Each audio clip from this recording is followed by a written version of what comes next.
Hello everybody, it's Mr. D at In the Middle, Mr. D1 at blogspot.com with some teaching tips for Lesson 8, Day 3 of Level 2 of my sight singing program, S Cubed. So what I decided to do on the third day was not to do a regular sight singing lesson and to transfer into real music for the first time, really. So when they walked in the door, I gave them Carol of the Bells, very simple 3-part arrangement. I'll put the link inside the PowerPoint.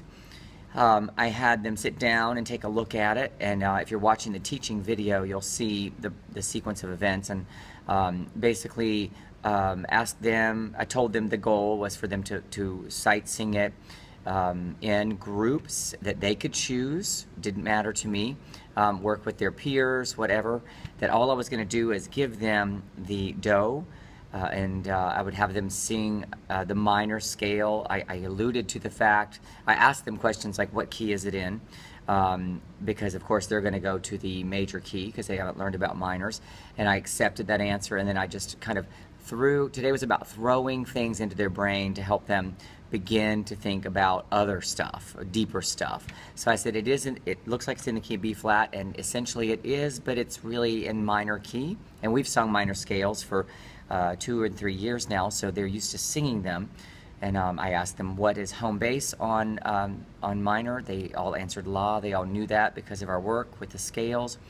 And then I gave them about 5 to 8 minutes, I can't remember the exact amount of time, to just work in the different groups, figuring out measures 1 through 16. Of course, sopranos have a real easy time of it, but it was interesting to watch them. Some of them wanted to double, some of them wanted to not double. They worked it out on their own, and they decided. And then I took random recordings of them working it out on their own. And it was chaotic. I have 84 children, but they all were focused and working in their own way and trying to figure out their things. And I have, of course, the video clips from the various moments. So you can kind of see how it worked. And then I played a chord on the piano. I had them come back to the center and sit down. I told them that we would not be doubling, that we would just be singing at this tempo, and I sang a little bit of soprano to get them started. And then the boys had to find their pitches, and the altos as well. Now, one of the big challenges of that song, and of course I videotaped that as well, so they felt hugely accomplished, just from getting that in a real song. It was all solfege. Some of them wanted to do words, and I liked all of those things. We want them to do all of that. And I made a big point that all of this sight singing we've been doing for all these years is not just about the sight singing, it's about the music and being able to sight sing real music, and that's what they had done today. So it was a big celebration. We had a different sort of chaos of sorts, like it was all groups and they got to choose because they are older, and they're ready to do those sorts of things. And the fact that they're so strong with all their techniques of S Cubed, this is the type of work that begins to become possible now.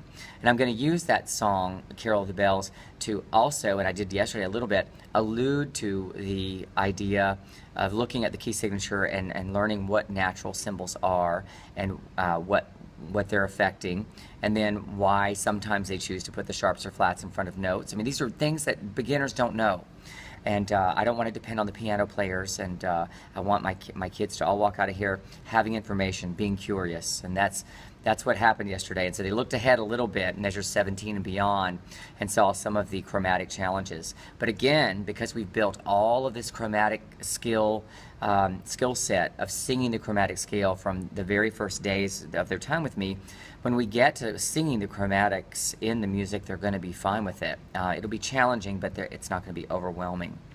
So that is sort of a coming together of moments. Now we're going to still do lessons throughout where they are doing and learning new skills and becoming better musicians. Definitely, there's lots more to do. But in my lessons, my real lessons, will do more and more of what you saw in Lesson 3. So whether you use Carol of the Bells or some other song, it doesn't matter. You can still tie it all together. It was just that time of year for me to start doing that, and I thought I'll just use this song, and it does lend itself well to what I'm trying to teach at this moment. So hope that helps you out, and have a great day.